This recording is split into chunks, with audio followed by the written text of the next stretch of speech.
Last time on Dungeons, Drive-Ins, and Dice. There were 3 missions that you had the opportunity to choose between, and the one that you chose was Casino Planet. You're chatting a touch as you fly through the endless expanse of space, and there is a clang below deck. Yeah, Slippy is gonna take out his hard light blade. After a few minutes, I'm saying aha as I open each one of them. I'm going aha. So you open up a low, kind of wide cabinet. You say aha and point your blade in, and inside there is a young child. She explains. She says, I ran away from home and I found a big ship and I said, I'm getting out of here. And I did. Now I'm a big space adventurer, she says. Let's go upstairs. We're gonna introduce you to the rest of the crew, because at this point, I don't think we can turn around. That doesn't seem like the play, because I do like money. My name is Lucy. Your ship comes down to land upon the Peacock, and you are ushered in.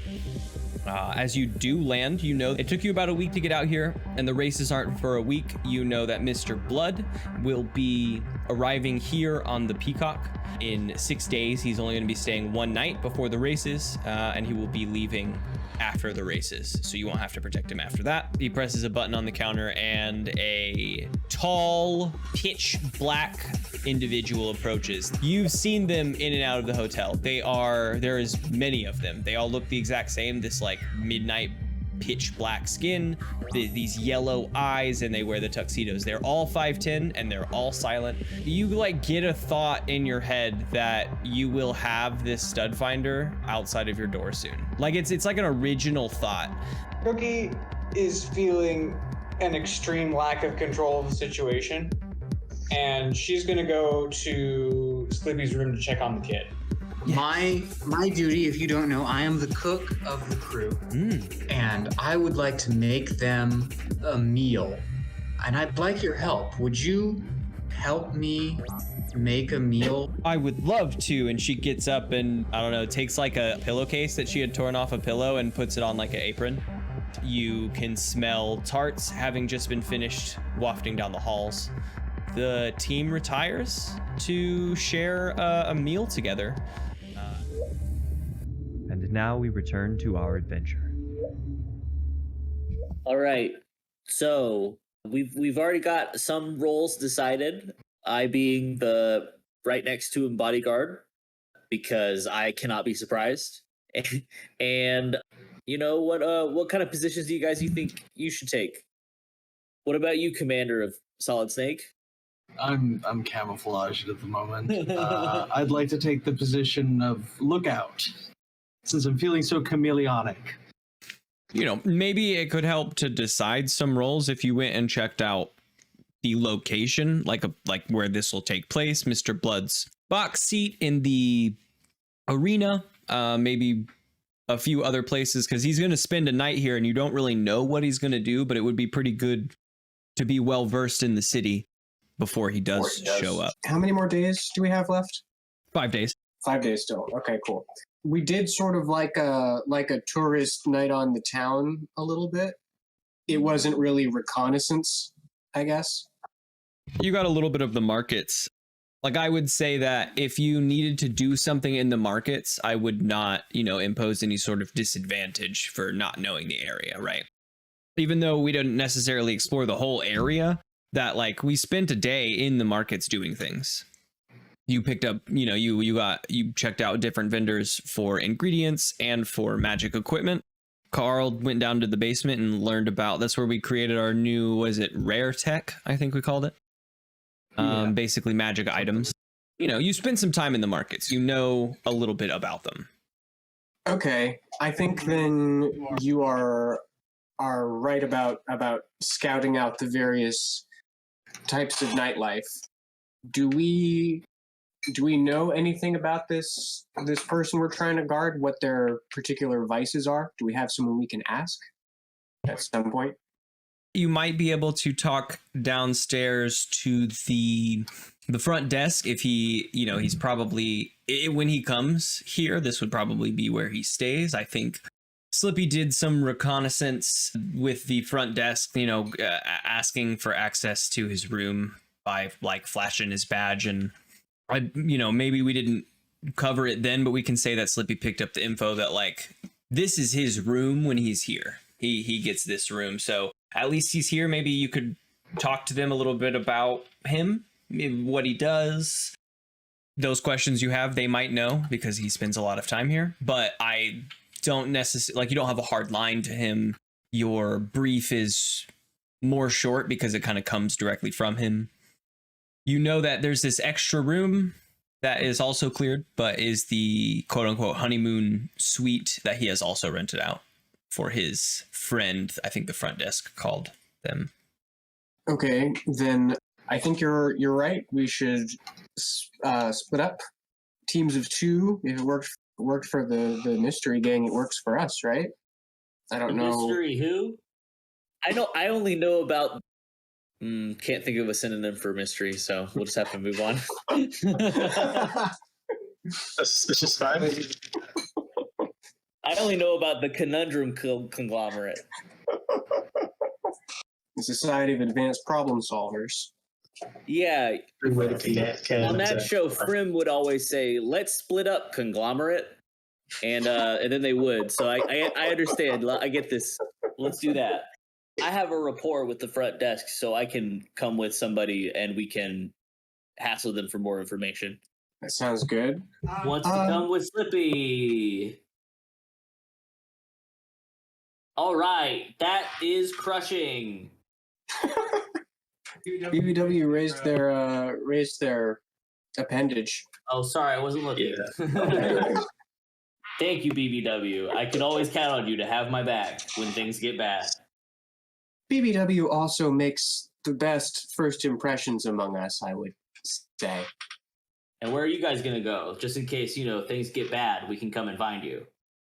Does the hotel have any, is it like Vegas? Is there like a casino floor in the hotel, or will we have to leave the building and go to a new building to find nightlife?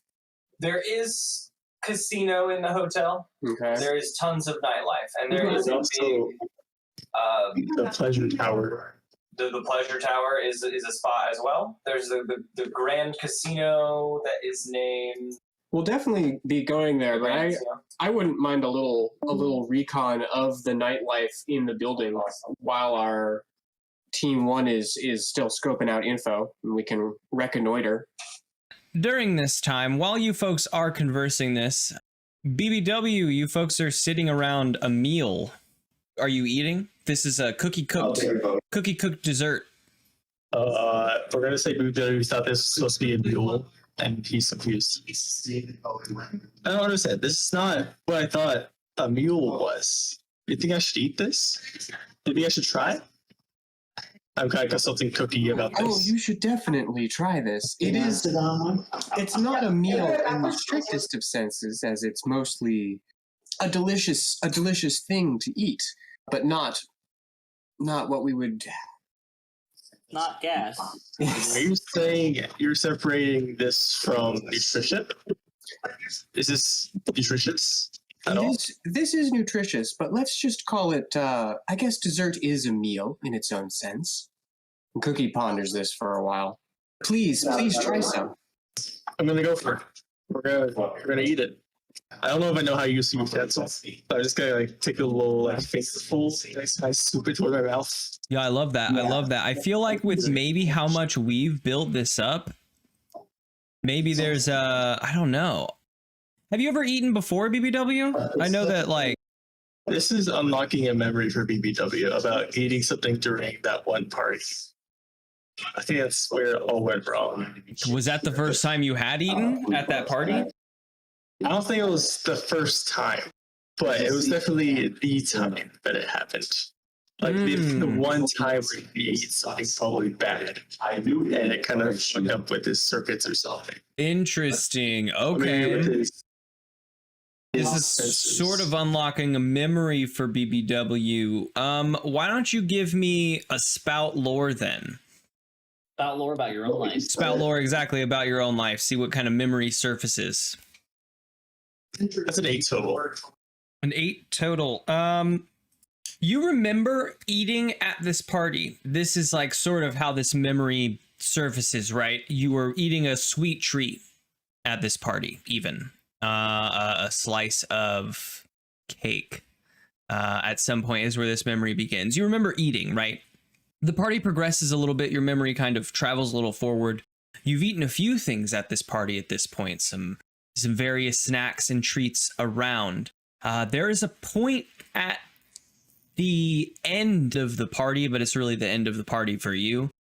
You're having trouble recalling their face and sort of like what they look like, but someone offered you a treat. And that stands out a little bit in your memory because the rest of the treats you pull off the table yourself. This person walked up with a treat on a napkin and you ate it. Thanks. And I think that is where your memory goes for that moment. I think you know that you can eat. You know that you have eaten plenty of times in the past. There might be some sort of like tank or something on your body that, processes that, probably not into any form of like real energy, but it processes it in some form or fashion. Converts it into confetti. Sure, yes, that's macabre, but yeah. It can say I poop confetti now. poop confetti. That's a thing. I mean, That's something I don't new. think BBW poops. But you recall that this person was strange, at least, as your memory starts kind of blurring out near the end. But you folks are, you're still sitting down and eating this meal. I just wanted to do a little aside with, since it needed to happen anyway. But you folks are sharing this meal together, and before we cut out, you were talking about teams you wanted to split off into for searching as the days go on. Beyond this meal, where were we falling on that? I think was it Lily? Was it Carl and BBW?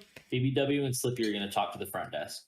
While Cookie and Carl check out the in-house casino. Sure.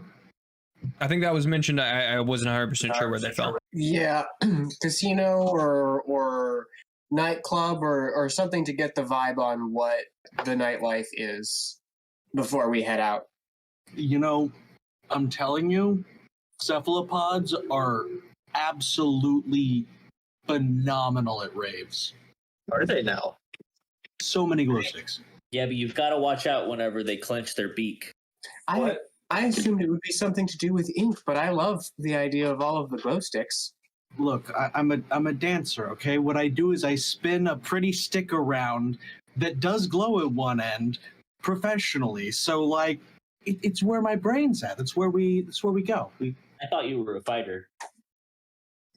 No, Not a dancer. He's a dance fighter. I'm basically a cheerleader. Like capoeira. Exactly like capoeira. Are you more a dance fighter or a fight dancer? I'm a fight dancer because I am a dancer, but I use my dancing to fight. And where do you fall in love? On the dance floor. Well, then let's hit the dance floor. I thought we were going to the casino. Casino should have dance floor. Fine. So, looking for a nightclub or a casino, and it seems like Carl's expressed a preference for a nightclub. You are a dancer. I don't know. We can definitely hit the casino or roll some dice, whichever you feel like. I'm down for a good old dice roll. Hell yeah. The casino it is. We'll see you at the craps table. Okay, so the four of you finish your desserts and your meals. You've all shared a meal now. BBW, do you share with your group this memory that you've had? Yeah. I'll briefly go over it. I say like, is this familiar? What is this cookie? What is this dish? It's a snowberry tart. I did not make them all by myself. Lucy here helped me. She did even some of the most important parts. She shakes her head firmly. Mm-hmm. she needed the pastry dough, and she ate a lot of the berries just all on her own. I sure did. Quality control, she called it. Some of them weren't good. And we would have been eating those ones, those not good ones, right now if it weren't for her generous sacrifice. She gives you a thumbs up Mm-hmm. and Oh, yeah. continues. She's eaten the most tarts for sure out of anyone in the room. I I think think you ate 6, so she's finished her first. She's eyeing everyone else's who hasn't eaten as fast as hers. Your tubby is going to be upset. it's unfortunate I'm unable to taste this, but I'm sure these berries were the best. Just can't help. Something feels all the euphoric about this. Euphoric? That's a good word. I think I'll say thank you. You're not that good. What are you talking about? Euphoric is great. That's what I'm saying. That meal goes well. It seems like you folks enjoy your meal together. At least BBW shares some stories of his past and this party where he sort of went off the deep end. Really quick, As far as I'm aware, all I know is that he's euphoric. BBW, what happened? Like after this party, did you lose your memory for an amount of time? Did you wake up somewhere? I don't remember if we've said any of that yet. Did you? Maybe you woke up in the dump of some kind. Is sounding familiar, but I don't know if that's just like me pulling in. Yeah, I think after the one party where completely the memory wiped out, he got discarded into like a dumpster at some point. Like the party robot messed everything up. Or did something absolutely terrible. Got you. Not entirely sure. Okay, yeah. But he was surely discarded. Sure. Okay. Oh, discarded. I really thought you said star-gated. And I haven't seen that, so I did not understand. The Great Party Massacre of 2156. Perpetrated by the members of Stargate. So you folks enjoy this meal. Lucy does as well. And as the day comes to a close, do you folks go out, split up, and do this stuff tonight? Or can we advance time a day and say that, like, we're doing this as the days go on? Slippy has bothered the staff enough for the night, I think, so Slippy's not going to go until the morning. So then the crew retires to their chambers for the evening. Sounds good. And night passes. You folks rest up and meet up in, we'll say, the lobby in the morning. Slippy, Lucy was staying with you. Where do you leave her in the room? Last time you told her to search the room. I think what I'm going to say is, all right, Lucy, so do you know anything about the word reconnaissance? No. All right, I'm going to teach you. It's a really fun spy word, okay? Do you know about spies? Yeah, I like to play spy all the time. It looks like Lily's computer died again. Spies are some of the best adventurers that there are, but one of the best things that a spy can do, right, is watch. Watch what? So I'll show you. And so Slippy pulls out from his bag of tricks, and it's not the last item, a pair of binoculars, one of those little tiny like ball game binoculars that you get for free. And Slippy hands them to her, and then Slippy points at the little notepad that comes with every hotel room. And Slippy says, all right, now I need you to keep a watch out this window until I get back, and take a note of any suspicious person that you see coming and going. Can you do that for me? Yeah, but we're on the top floor of this hotel. I don't know that. Yep. So, but I can't quite see down to the... Okay, I'll do my best. You know, if you see a helicopter coming by, or whatever the equivalent is in this world, space helicopter. Space helicopter. An anti-grav rotor mobile. Just, you know, keep track of those. See what you can see. Okay. You're gonna do great, kid. Goodbye. Okay, bye. I'll be back soon. So you folks meet up in the lobby. Let's do while we have Carl. Let's start with Carl and Cookie, just in case we lose Carl again for any reason. You two are interested in heading to the casino or the nightclub. Now that we've advanced time to mornings, do your plans change, or is it still casino? I think you're in the lobby, so, you know, looking around and like being able to see into the outside streets, it is not as bustling at night, but it's still a pretty active, you know, scene, city, and area. Yeah, I see. We can still casino. We can gamble during the daytime. Have a look around. Yeah, that's not going to be a problem later. Carl and Cookie, you head to the in-house casino. It is an entire floor, the direct floor above this sort of lobby level. It begins on the balconies around the lobby level.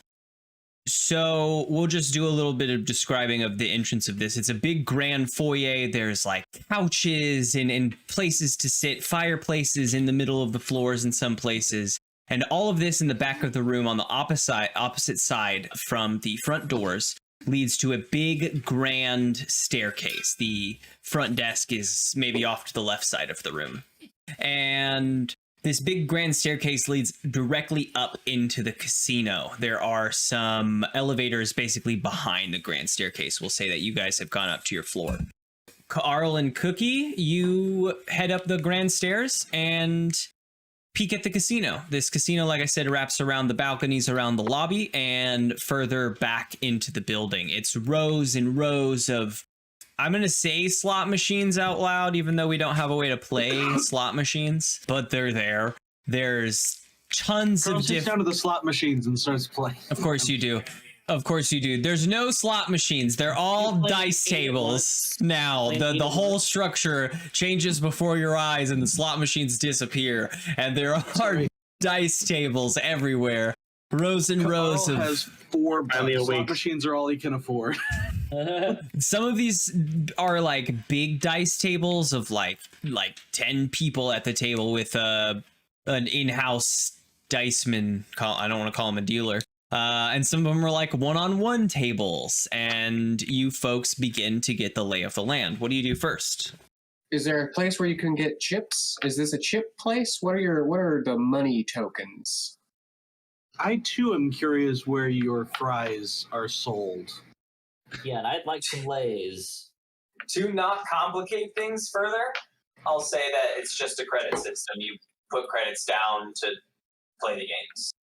We already have to change for ship tokens. And is there somewhere nearby where I can buy a novelty mustache for 4 credits and then pretend to be someone else as I put down credit I don't have? You're literally an octopus. Here's the question. Here we go. Can we charge it to our room? No. Damn. That's probably for the best. You're not gambling with Mr. Blood's bank account. All right. He wasn't born yesterday. I have 25 credits. Is that I'm almost positive that's not a lot. But I guess we can gamble with it. I don't know. Now that we've come in here, I don't know what the price for entry is. I'll say that for we have a few different games in our list of games to play.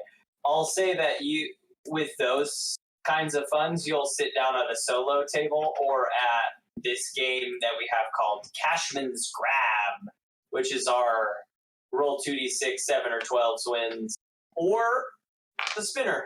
You can bet anything you want 5 minimum. On the bottom 3 games, you can bet anything 5 minimum. Damn it. I really like Texas Hold'em, so the top game sounds interesting, but 50 gold tokens is so much. Yeah, the buy-in, I think on the top one, I'm going to leave 50 credits. We'll just watch Mr. Blunt play that game later. We have to earn some hefty tips while he's here. I think then let's discern some realities. Okay. Oh, okay. Well, then let's mark some experience. That's a 4. Okay. You're still looking around. You just don't get to ask any of these questions. Sure don't. But you're looking around. You see cameras up in the corners of the room. So you get a sense that there's security. You see that there are, so all of their dealers are these midnight bellhops.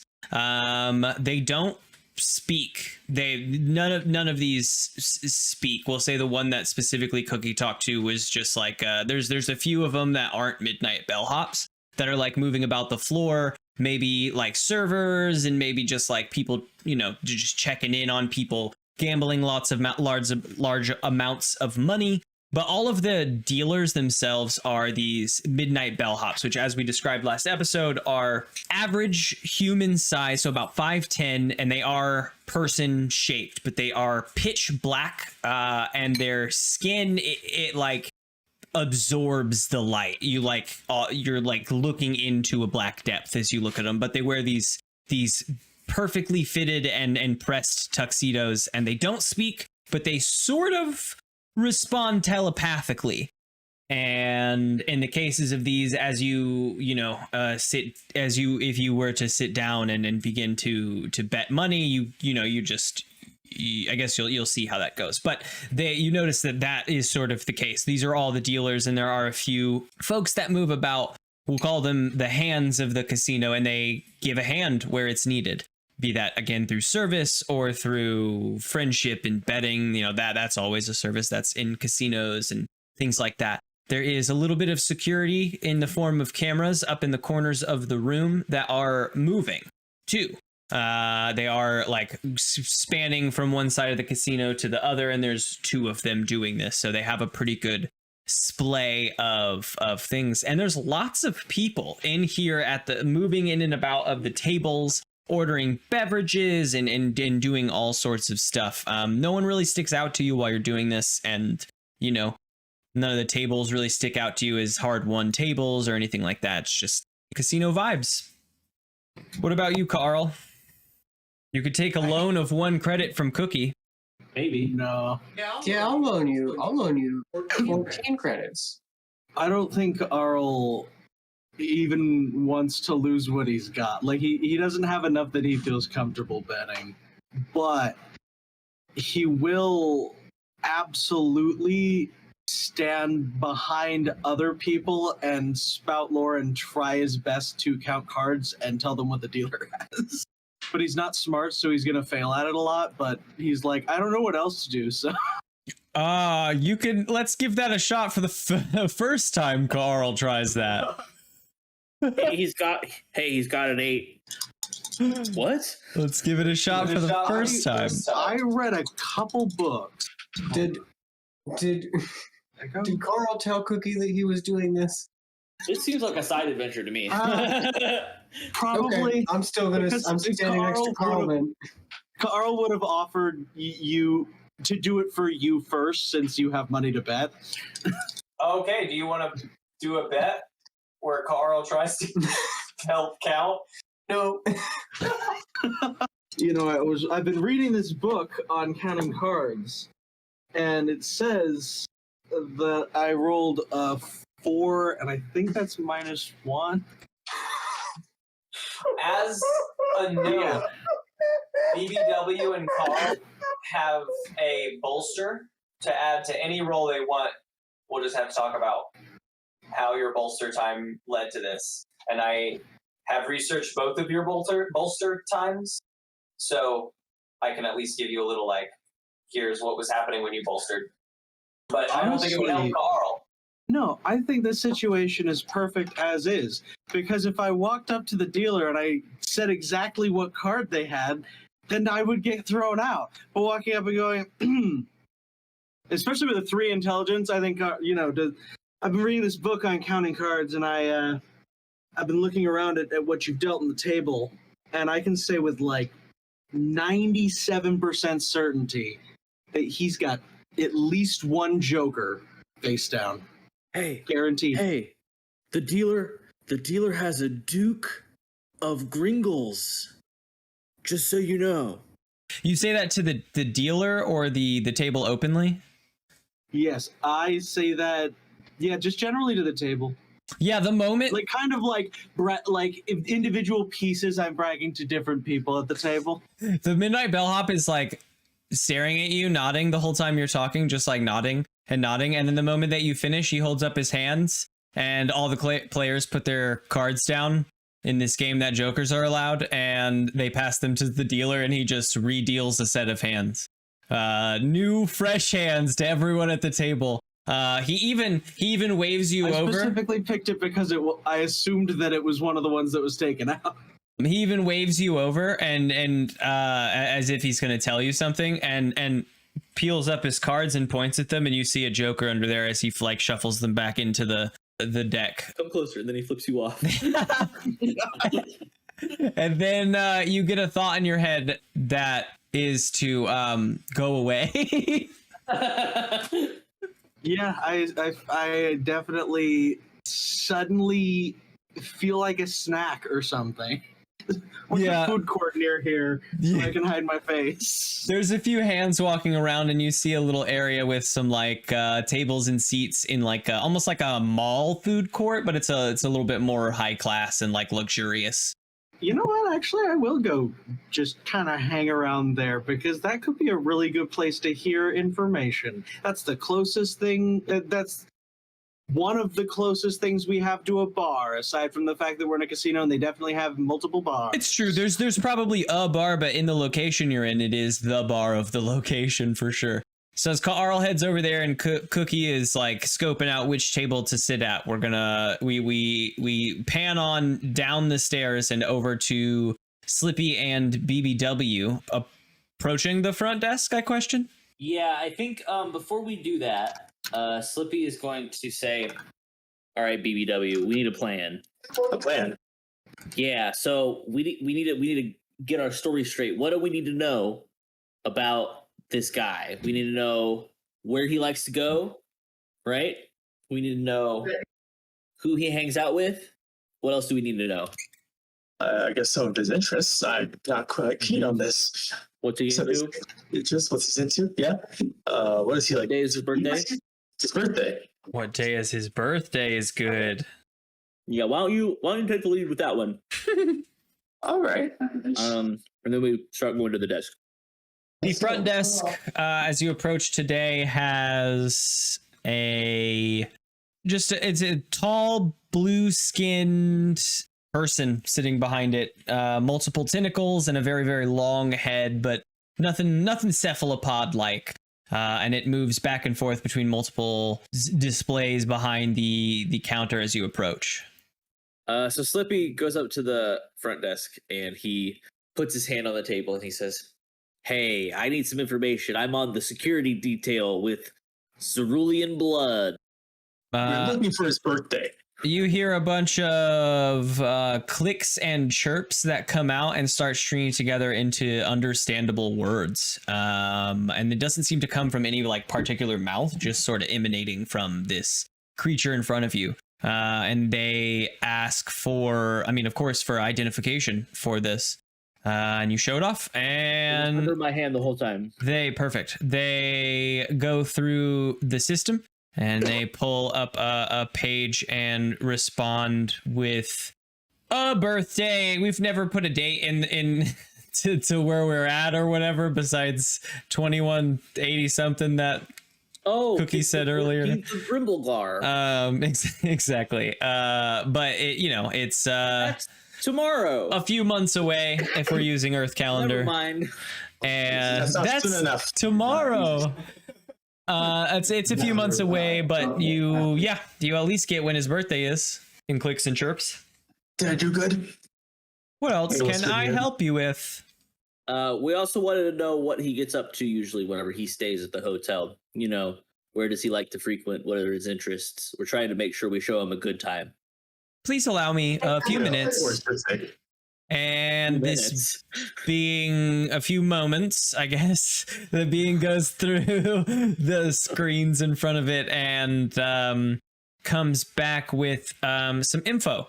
It says here in our computers that Mr. Blood frequently gambles in the Grand Casino and has been known to pay frequent visits to the midnight fights in the fighting pits. How exciting. What about the Pleasure Tower? The Pleasure Tower? He If he does not use our like in-house services to get him there. That's a classy guy. Okay, I appreciate that. Do you folks have any info on any of his frequent guests? We have a guest staying up in the upper floor with us. We're just trying to cover all of our bases. Seems that Mr. Blood has had many guests join him here at the Peacock. Doesn't seem as if I am authorized to give any info on those guests, but I can tell you that there's a large number of them, so it's unlikely that the guest will pull out of the hat. The hat here is the guest coming along with him. As far as our systems go, we don't have any information on who is joining Mr. Blood this time. Can you approximate and average out the guests' interests? I can wait a few minutes. Average out the guest interests. The guests selecting up to mostly join Mr. Blood as he goes about the city. Interesting. Well, that checks out. Yes. Do you have any other questions, BBW? How old is the birthday boy? Mr. Blood is Bloody old. 131. Wow, that's almost as old as God. I think that's all we need for now. I appreciate your help. Of course, if there's anything else I can help with, please let me know. Okay. Slippy turns around, and immediately after turning around, he gets on his walkie-talkie, and he calls Carl. Carl, this is just as you sort of have entered this food court. And Slippy on the other line says, "Hello, Double C. This is the Slip Man. Come in." Over. Double C, responding. What do you need? Over. So we have some more intel on Mama Bird, and it turns out he likes to frequent the Grand Casino and the fighting pits. And so you guys, while you're out, might want to take a look at one of those. Have you guys been to either yet? No, definitely not. We're almost kicked out of the Peacock. Okay, well, I'll go to the fighting pits if you guys want to take the casino. I think You as like much as gambling? that's probably a terrible idea, that's probably should work out since we're at the casino. Oh, okay, great. Well, then I'll go check out the fighting pits. Don't I'm get gonna bring the hit child. too much. You're gonna bring the Well, let the child to the child fighting get pit? Over and out. Over and out. Those are pilots. Oh man. Carl and Cookie, you've just gotten these calls. You're in the casino upstairs. Do you want to head over to the Grand Casino, or do you want to still futz around in this casino a little bit? Sure. I'm not betting on anything. I'm just making a fool of myself. I'm down for moving to the Grand Casino.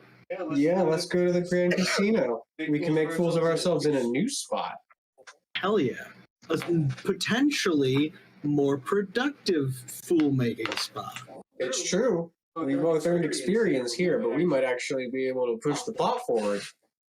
We might get public humiliation in front of the target. Oh yeah, to the Grand Casino.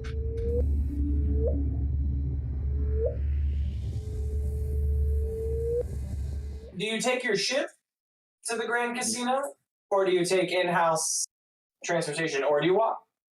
In-house transportation. Yep, Yeah. that's definitely on Blood. Let's take the shuttle. There's a private. Big black SUV driven by a midnight bellhop. And the two of you hop in and head over. BBW and Slippy, same question. How do you head to the fighting pits? Walk your own ship. Actually, it's either walk or basically midnight car. Probably walk. It feels incorrect to show up in a midnight car. I like that. I like that. And the two of you... Can I ride on BBW? My body is probably not big enough to try though. What about Lucy? Is Lucy coming with you? Lucy ride on BBW? Oh, definitely. Great. Lucy's stoked to ride on top of BBW as you folks head towards the fighting pits. Carl, Cookie, it's, probably about half hour later as you arrive at the Grand Casino. You are let out and you get a thought in your head. It is of a new combination on your walkie-talkies to communicate with this specific car. You're not sure if it's with who it's with, but you get the idea that if you put that combination in, you'll be able to herald this midnight car back to you. But you're at the Grand Casino. It is a building of marble and gold. It is huge, many, many floors you see from the outside. And as you walk up the big grand stairs in the front and are let in, the front doors are opened by where I'm going to say actually other midnight bellhops. You get the sense they're in a different uniform. So you get the sense that they're like Grand Casino bellhops rather, but they open the door for you and you're let into a massive convention style hall, very opulent and decadent, just like decked out in jewels and gold and finery all over the place. And then it's pretty much kind of the same thing, just much bigger and grander as the in-house casino. How do the two of you, I mean, we can even say before, like, you know, is there something you do before you enter, or do we start right there? I mean, Cookie is gobsmacked by the splendor of all of this. Do we have the same... How impressive our architecture can get down there when she can float. If you want symmetry and like really, really intricate geometry and things, my culture's got it down, but opulence is less of our vibe. So this is very different. Is the buy-in for gambling the same here, or are we? Yeah. Okay. There's tables with much higher buy-ins, Ah. but you can find the same kind of tables. I want to discern realities, but I want to discern realities on the midnight bellhops. I want to, like, seeing them in a new casino has piqued Cookie's interest, and I'm now curious about them specifically. Do you want to try to spout lore on them, or do you want to? This is just an option that kind of came up when you were the way that you were saying you were curious about them. I mean, if I can use spout lore to like establish a baseline amount of knowledge, I still think I want to like observe them and discern some realities on them. But that's, I think, what I want to get up to. What about you, Carl? Yeah, I think so. That sounds right to me. I'll say here, though, that there are tables that go all the way down to 3 credits. Oh. There's 3 credit tables and 5 credit tables. Five. Carl's saving. How else will Carl ever buy nice things? By winning in gambling. How about this? And Cookie rummages in her bag. How about you use this as collateral? And Cookie hands Carl the grappling hook. Slippy feels a twinge in the back of his neck. I don't think that's how this works. You look around, and there is a counter called the collateral counter. Hey! And you see a line of people. Stars because of space. It's just monsters. They're bringing in stuff, and they're given an in-house Star Pawn. See that? On to the stars. I was worried about losing money that I could eventually save up to buy stuff. And you're proposing that I give up stuff we've already bought instead. That's worse. You see how that's worse, right? No. But okay. And she puts the grappling hook back in the bag. Hey, that's a 12. That's a 13 plus 1 for spouting lore on the bellhops. Cookie, you've come across them in your maybe brief time aboard the main orbital or galactic orbiter before you joined with the actual group that you're a part of. Like before episode 1, when you folks were all separately on this station and doing things, I'll say that you had come across them at some point. And you were staying in and out of places that utilize them, but they're a subservient race. It isn't in the case of like slaves. They just sort of exist to serve. It sort of is similar to like a Meeseeks in like a Rick and Morty situation, how they're those are spawned for a source in mind, and then they're poofed out of existence. These spawn from the universe to carry out like the whims of their masters, whoever their masters become. They are like the highest. Also, they just want to die. They're the highest class servants throughout the universe. They're used in like wealthy hotels and resorts, as well as like personal wealthy servants. They're telepathic in nature, and in their pods exist as sort of a hive mind. You, I think, in this situation would be aware that like these ones don't communicate with the ones at the Peacock Resort, but all the ones here can communicate with each other. And since that's all of the information I personally have made up about them, I'd say that that's a good amount of information to have received from Spout Lore. That's not some lore. That's the lore. That's all of it. Interesting. The hive mind is an interesting thing to note. I love the like almost inherent contradiction of individually divisive hive minds. Community minds. Yeah. Well, we are we, but they are not we, but we are not. We are not all, but we are many. And they are many, but not all, and not us, but neither are we. They do seem like very good candidates, don't they? Yeah, do you think Okay. you think if you feed one, do you think you get all of them? As long as you feed the one that's in charge. It's possible. It's possible. I bet if you touch the guy who owns the hotel, we need to find that guy. Shut him. I'll have to mull this over. It can't be the name of the baby and the verb. That's a chuchling. Yeah, Yeah, you chutch them and then they turn into chuchlings. After they've been touched. Yeah. Technically, everyone's just a pre-chutch in the eyes of Cookie. Carl, do you want to do anything as he has spouted lore, as Cookie has spouted lore? I don't think so. Okay. I shall. To do like a discern realities. I was gonna say defy danger by observing my surroundings. Because it's the catch-all. Discern realities works. A but defy danger, discern realities check. There's none of those specific questions I want to ask, I guess. Just mostly, I just kind of want Ka'arl on watch for anything going on as we're progressing. At a minimum, what should I be on the lookout for? That is a gambling addiction. 8, and that's wisdom. Mm-hmm. +1, 9. So same. 9 is wisdom. If you use your bolster, you can get a 10 here, but then you'll just get 3 questions.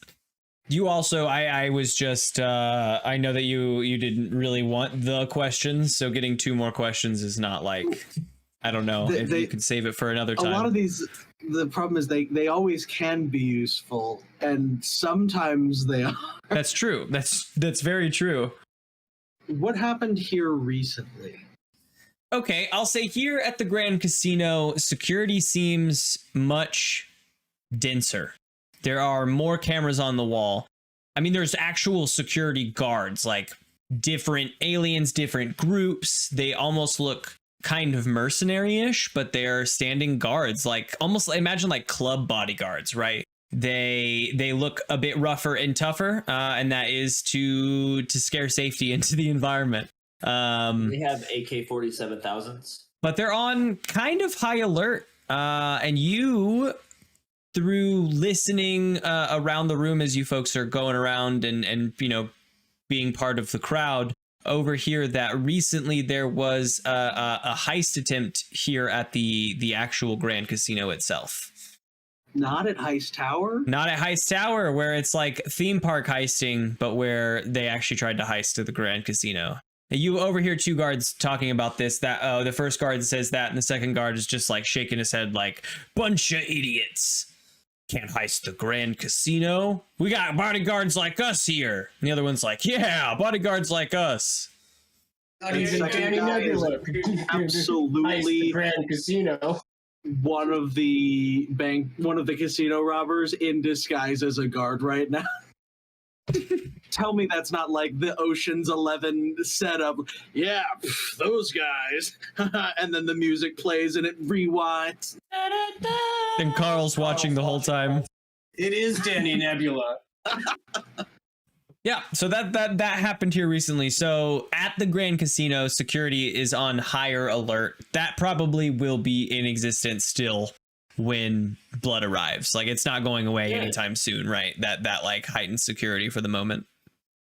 Is there a consistent uniform, and does that uniform hide their face in any way?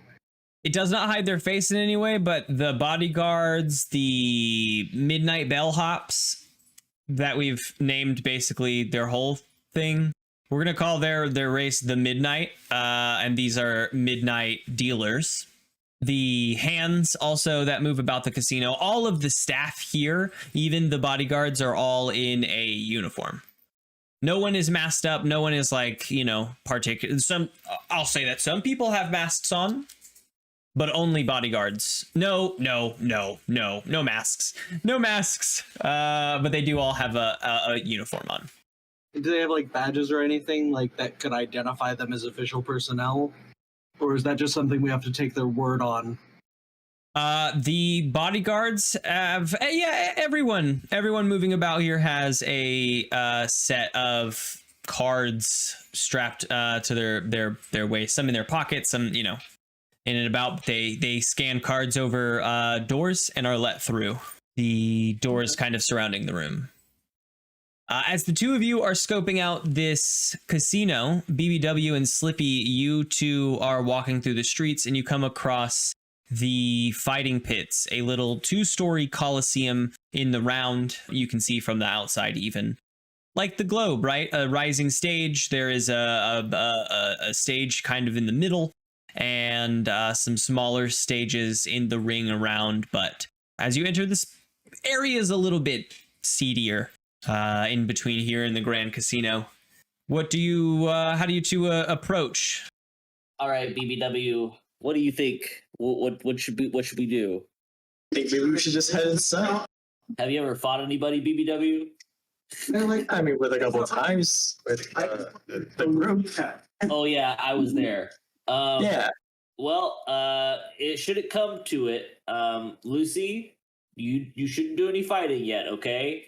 This doesn't look like the place for me at all. Well, she looks perfectly capable. What do you mean? You're coming with this. You're the brains of the operation. Okay. She says from atop BBW. So what do you think we should do, Lucy? Go inside and you should fight, Slippy. I should fight? I should fight who? I don't know. Whoever's fighting. I think that you're a good fighter and I don't want to get off of my ride. Okay. Well, I will definitely we'll see if it comes to it. No worries. Okay. Let's go in there. Inside, it's kind of dimly lit. It's a wooden building. It was once made out of nice wood, but through the years and the wear and tear on it is a pretty dingier building. In fact, all the stuff you've seen so far, you're a little inquisitive of what Mr. Blood does here. You know, but still, it's not really the place for him. Based off of the treatment you've been receiving so far. But yeah, you enter. There is a table in the front and a person behind that table. She is sort of registering folks for different fights throughout the day. There is it's like a dingier bar area and some fights. There is a fight in one of the smaller rings. It's just like a one-on-one fight. You hear the punches being thrown off in the. What is the the level of the fight that we're looking at? Are these people doing flips and shit, or just fisticuffs? So the level of the fight that you kind of hear these blows being exchanged, and you wander over. And there aren't even a ton of people watching this fight. There's a few, but these on these outer rings, you get the idea that these are a little bit lower stakes, a little bit more fisticuffy kind of fights. peering into the center ring, you can see like boxes and ropes hanging from the ceiling and like different kind of weapons thrown throughout the sand in the middle. So you get the sense that the middle fights are probably a little bit more of a spectacle. These outer fights are a little bit more of just kind of a brawl. Okay. I'm gonna do some discern realities. Okay. I'm gonna check experience, and that's it. That's what I see. I think that's so great. Peeking around, Slippy, you are. I don't know. There's not a lot of people here. There are 2 floors to these walkways going around the building, and a total of 4 of these outer fighting arenas. But you don't really get much information on them. I will say that one of them seems there's like burn marks around the sides of the like wood surrounding it. There's like char marks in the sand. You get a sense that there might be a little bit more active of fights in this specific outer ring. And we'll say it's the closest one to the entrance table. You actually had to walk past it to get to the one where the current fight are being held. Gotcha. What about you, BBW? I went to surrealities. I got a 5. Well, We're doing so good. That's what I got. Mark experience. I mean, the 2 of you go about and you get a lay of the land here, I'll say. Nothing particular jumps out to you, but you get a lay of the land. Hey, Lucy, do you know basic moves? Have you ever had anybody ask you to discern reality? Do you have 2d6? She said, don't know the list of questions. Hey, from your vantage point up there, Lucy, do you see anybody who it might be their birthday? The front desk lady sees you folks talking around. Lucy's like, no, but those guys fighting over there seem fun. You should fight, Slippy. And the front desk lady hears you folks chatting through that, and she says, Hi. Oh, Are you folks interested in doing some fighting here in the pits? I've never seen your faces before. I mean, this child very much wants me to fight. I do not wish to fight. I'm here to watch. And Lucy's like, I think Slippy would be great. And she says, I think you're Slippy. Are you interested in doing some fighting here in the pits? Make yourself some money. I guess so. I don't want to fight in the big pit though. The big pit's scary. You only fight in the big pit if you do good enough in your individual matches. You got to win a few matches before you fight in the big pit. Do I have to fight in the big pit? Could I just walk away? Sure. Contract? No. You get money based on your victories and how much you buy in and yeah. Okay, I'll do one fight for the girl. How much you want to buy in at? Who, me? Yeah, you're going to get a payout based on however much you buy in if you win. If you lose, you just don't. Well, we also take collateral if you want to leave any of your wonderful items here. How much for the child? Lucy says, no. I did not know the child was for sale. The lady at the desk says, I could get you in enough fights to. Well, I don't know. The payout would be pretty big for the child, though. And Lucy says, no. But Lucy said I'm good at fighting. Yeah. I'm of course going to win. And if I'm wrong, I've lost. I don't want to lose. I won't. But I'm not going to lose. Nah. Perhaps I can. Nope, that's not a move. Never mind. Well, sorry, I don't have anything to give you. Because the child says no. My mommy said no. We could take it on loan. You win one fight, no victories. You pay it off. We win one fight. You win 2 fights. Maybe we'll talk about a little bit of a payout. You lose one fight. We'll find a way to get a payout. Okay.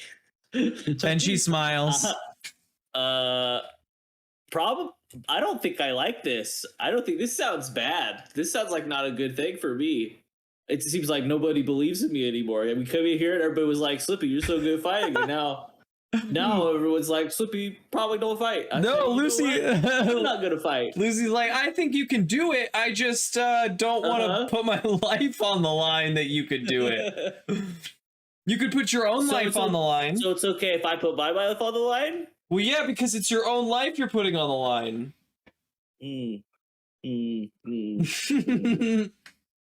No, last time I put my life on the line, did not go so well. Almost got eaten by a worm. Yeah, I guess this is sort of, we did the moves, unless I can do another one of those moves as we're walking away, but I'm probably just gonna walk away from you. I don't want to fight anybody. Sorry, lady. That's fine with me. You're welcome to partake in the fights and just enjoy the fighting pits as they're meant to be. Hey, do you have any VIP seats, by the way? Well, of course we do. Of course we do. But I gotta say, if you don't have anything for a fight, I don't know how you'd afford a VIP seat. Well, we work for a very important man. That's really my biggest beef with trying to fight. Because if I get injured, I won't be able to do my bodyguardly duties. On the clock. Okay, on the clock. I understand. I was thinking a bit of a coward, but you're working. Oh, don't get me wrong. I'm working and I'm a bit of a coward. And okay. Well, okay. Yeah. Call it B. Sure. There's some VIP seats. Absolutely. I was wondering if you could reserve us a particularly well defended one for the insert day that guy is coming here in 5 days. In 5 days. You know, we have a pretty conspicuous clientele. She says clients like that often have reserved seats or boxes. If I could ask who your client is, I could check our system. Mr. Blood. And she doesn't even look down at her system. She says, certainly he has a private booth in the above the arena. Good. I was wondering if we could check that out real quick. I do, of course, have my credentials. And Slippy puts his hand on the table again. She looks at them over and she says, the boss doesn't really like us letting folks go up to the VIP booths in between events. I might have to check with the boss first on this one. That's fine. I have a minute. I'm not doing anything else today. She returns in a couple minutes and she says, he says, if you're quick, I can walk you up there, but I gotta be there with you. And she begins taking you up some back steps behind the table that she was at and up into the second floor. And then there's another set of stairs that go up and into this booth. Entering this booth, you get the sense that this is like the booth. There's one booth above and it has like a transparent glass floor so you can see down and into the fights. But this is the booth, and you come in and it's furnished. It's got a private bar. It's got glass floors and walls, and then there's even like switches on the walls that can make the walls and floor more or less like opulescent. All right, time to get to work, Slippy says, and he puts on some gloves, and he is gonna mark experience. Oh, is sort of this for your move? Yep. That's that. That's the move. I put on some gloves What and were I you? look around, I guess. What did you have in mind when you were looking around? What are you looking for? I was looking for, like listening devices. I'm putting my hands underneath table ledges and stuff like that, making sure that any like teddy bears in the corner don't have cameras in them or anything like that. If I see like a bag of hot dog buns mysteriously placed somewhere, I'll probably squish those and make sure that there's no camera inside of them. Yeah, you just spend your time squishing all the buns behind the bar, and she asks you at some time to stop squishing all the buns. Yep, don't worry, these are clear. I know they're clear. After you say they're going to eat, put it in my mouth. Yep, they're clear. Oh damn! Now we're not going to get him to stop eating. Bodyguard BBW, would you also mind having a look around with your expertise? But of course. I'm going to officially just kind of crawl under some seats and go like every like little nook looking for more buns. Anything I can put in my mouth and do, keep shoving it. Don't you have a spell for this security? I don't know if you want to use that here, if you want to use that Am I somewhere for else. electronics? I'm sorry? I didn't realize it was for electronics. I thought, not bad. I can totally use the security. No, I'm curious. One, it just came to my mind that you had that, and two, yes, you definitely have access to like all of your electronics. I think that you have security as a spell. I think that you had chosen that one. Yeah. I don't necessarily, again, that just came to my mind, so I don't necessarily know if you want to use it here, if you want to use it somewhere else, or if you want to use it in multiple locations. But it just came to my mind that you had it, and I thought that would be another thing you could do. That's true. I think I could use it back at the hotel room just in case that. Here, I'm going to look for more stuff to put in my mouth, but I would like to discern realities. Okay, discern realities looking for stuff to put in your mouth and other clues. What is being concealed here? I got a 3. Oh my god. So Mark succeeded a single. No, it's all been experience. One? Awesome. Oh, Gabe got like a 13. I got a 13 on I'm farming. Yeah. Must be nice. Spout Lord, you learned everything there was to learn about the midnight folks. And that was all that we learned for the rest of the session. Yeah, you look around. There's stuff to put in your mouth, but she keeps stopping you from eating anything in here because it's all set up for Mr. Blood. He doesn't always come when he's in town, but we know he's coming in town soon, and if we can have the room set for him, then if he comes, we're ready. Here. He'll definitely. We'd like to hope that he would choose our location while he's in town. Oh, he will. Okay. Maybe. The camera pans over to Carl and Cookie in the casino. How's the food court look in this place? Good to hide in shame in case I embarrass myself again? Yeah. In fact, there's a big area. There's like several restaurants. There are bars, all sort of speckled throughout. So there's lots of different food places to go sit and hide if you embarrass yourself. Already hiding in shame over here. Yeah. It's a casino. Okay. That's bound to happen. I'm not about to embarrass myself again, but just in case Cookie embarrasses both of us or something, I just want to know where we can pop to. I'm also gonna go to the information desk. Same play. It worked once. I go to the information desk. I say, "Hi, we're with the security detail for a Mr. Blood. We know that he frequents this establishment. We would like to a quick tour of the areas of the casino and the different sorts of games that he most frequently plays, if you would." And I flash our credentials. She takes those credentials and runs them through her system. Takes a few moments before there is a ding on the monitor, and she says, "It looks like the two of you are approved. If you'll give me just a few moments, I will call a bellhop over to escort you." And a few moments pass, and a midnight bellhop shows up. It motions towards a set of elevators in the back of the room and begins walking towards them. Off we go.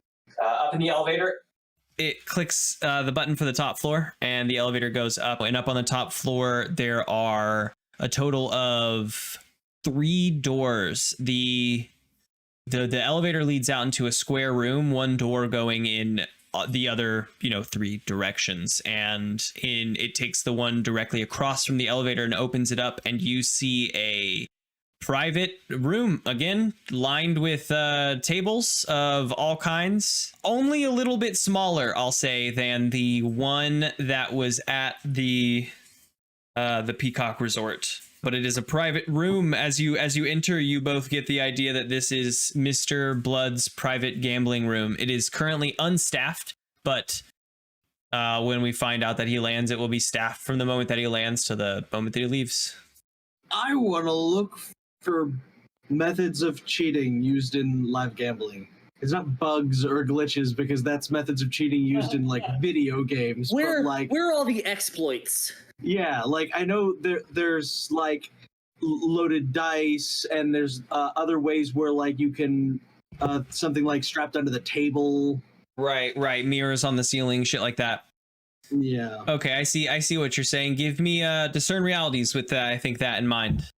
Discern these realities. That is a 10. Hey. So let's see. I'd say let's go with, to start with, what here is useful or valuable to me? I think that you don't find any, cards under tables, mirrors obviously placed in places to win. This seems like a very well put together room. But I think, Carl, you're peeking around. There's an area near the private bar with some like seating, and you get a sense that some of these tables might be used for like more like cushy seated gambling. And you peek through the cushions of the couch and you find a credit card with 10 credits on it. This is not to pressure you gambling, it's just you found money. Are you sure about that? No. Yeah, so anyway. But it's useful. It's useful. Not gambling is already or more valuable. than tripled my money. Fair. So I'm gonna pick that up. I'm gonna go with what here is not what it appears to be. This is a lush room. It is furnished with like bookshelves and big plushy chairs around the sides of the room. You get a sense of a little bit more of it might have been personally designed to look almost library-ish. On the opposing side of the room from the front door, as you're looking around, the midnight bellhop comes over and gestures towards a particular bookshelf, and you reach up and you touch one of the books, and it pushes inward, and the bookshelf pushes back into the wall and slides open. It is like a little secret escape from the room. And then a few moments go by, like 5 to 7 seconds, and the bookshelf recloses. Maybe it just says the thought that comes into your head. That's just how it works. You push it open and it stays open for, we'll say, from the moment you push it, 10 seconds until it closes again. That's handy. Okay. So that bookshelf is not what it appears to be. Certainly. Last but not least, what should I be on the lookout for, I guess? Seems like the next most useful. I think the Midnight Bellhop also transmits to you the idea that this is a private, like, gambling chamber for Mr. Blood, but, the things that make that also fun is that there are other people there and you're not doing it alone. So that there will be, like, a list of, like, high-value folks or anyone that's able to afford the table prices here that are allowed to come up and like partake in Mr. Blood's private room. That those are going to be like very wealthy folks, their details, things like that. Small list. It might not even be a list. It might just be like anyone that has enough money when they enter are given the possibility or option of coming up. So there will be a small list. Like you said, there will be a smaller amount of folks coming in and out. But the thing I think that you'll have to be on the lookout for if he chooses this place is that there will be strangers coming in and out. That's the same everywhere, but versus the private room. Yeah.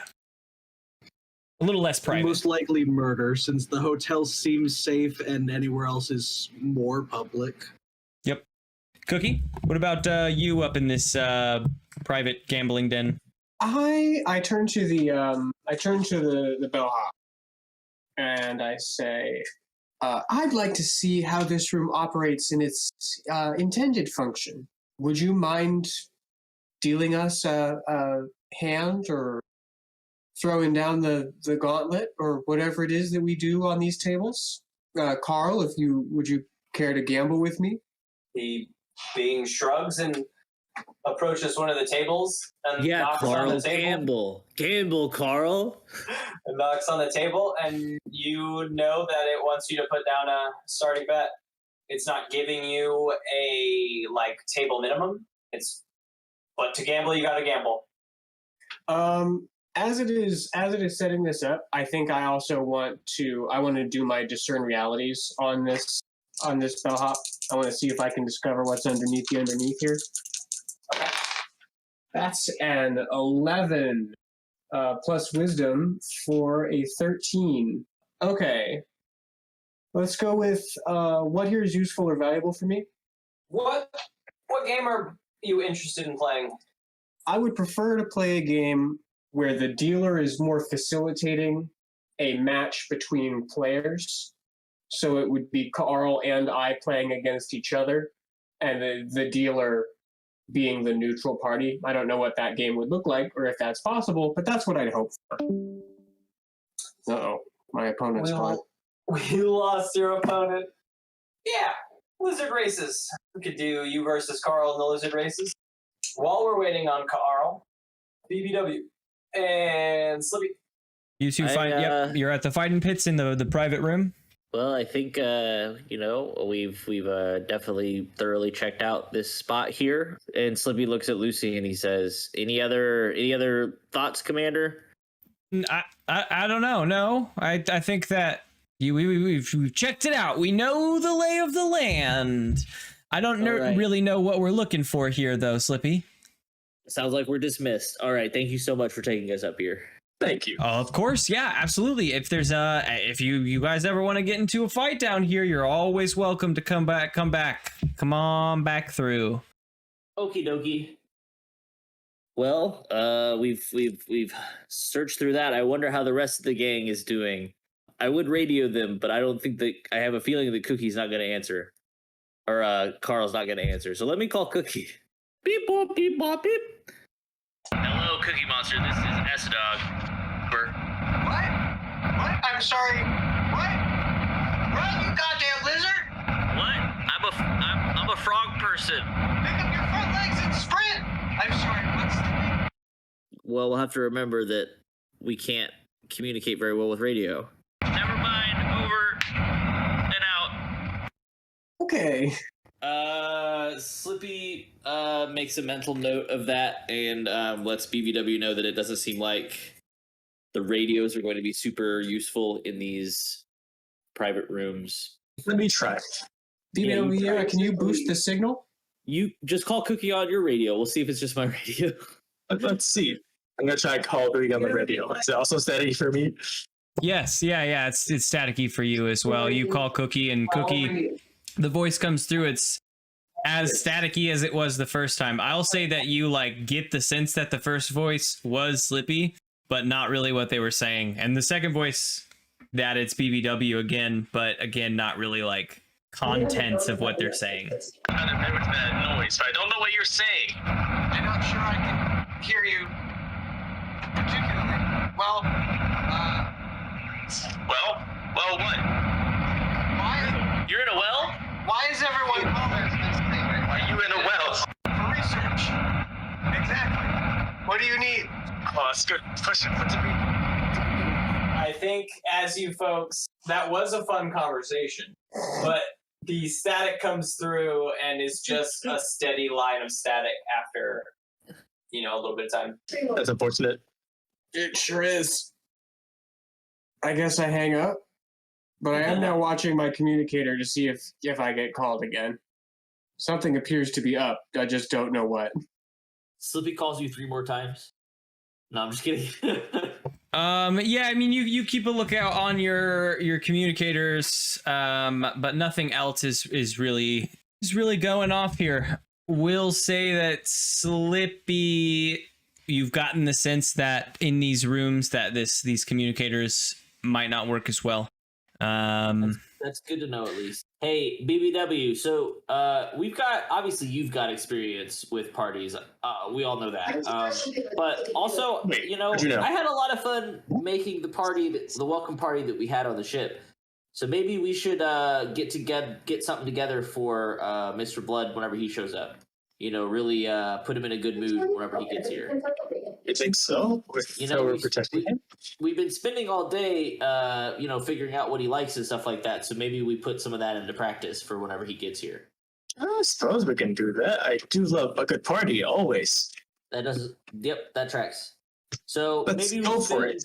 Maybe we spend the rest of the day until we can get in contact with the rest of the gang, we go and rustle up some party supplies. What about you, Lucy? Do you like parties? I love a party. Is it a birthday party?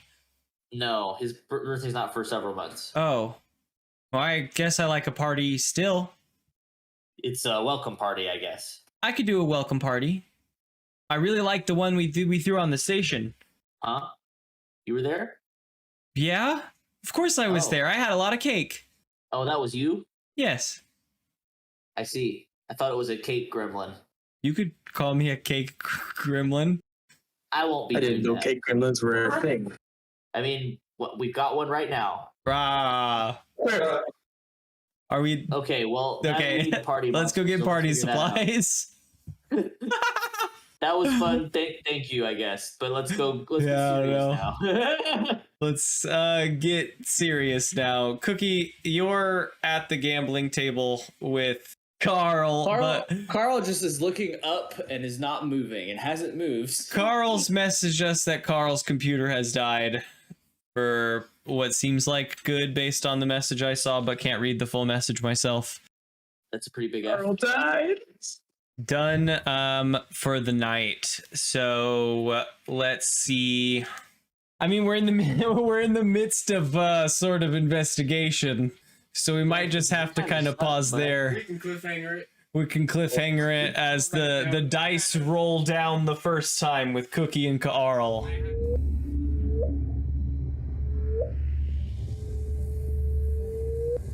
There, we've got a lay of most of the land. We still have to, if you folks want to, check out the Pleasure Tower and Heist Tower, as well as the stadium called the Racetrack itself.